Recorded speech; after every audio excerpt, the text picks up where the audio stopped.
Common foot and ankle injuries may include a broken bone, a dislocation, a sprain, an infection, a cut, or a contusion. If you have sustained an injury to the foot or ankle, immediate treatment should be sought from a podiatric physician. When an injury is sustained, it is important to know what to do. Common misconceptions prevent many from getting immediate attention for foot or ankle injuries. Some of these include assuming a bone is not broken if it can be moved, not seeking care for a broken toe because nothing can be done for it, simply using an elastic bandage for a sprained ankle, and finally, assuming that a fracture, a break, and a crack are all different when in fact they all describe a broken bone. Each of the above should be addressed by a podiatrist immediately.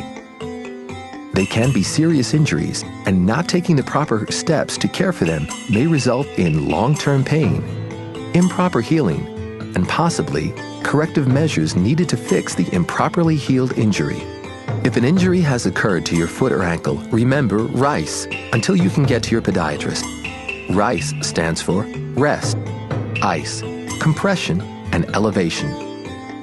Rest the injured foot or ankle by restricting activities. Ice the injury with a 20-minute on, 40-minute off pattern. Lightly wrap the injury with a compression bandage. And finally, elevate the injured foot or ankle to reduce pain and swelling.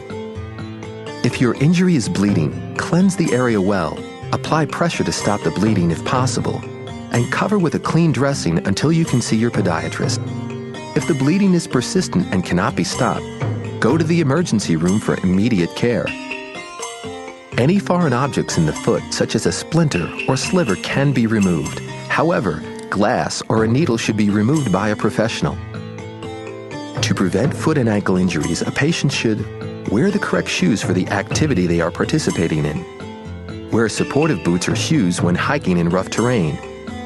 Wear hardtop shoes when mowing the lawn. Wear shoes at all times outside. Clean up spills promptly, and turn the lights on in a dark room.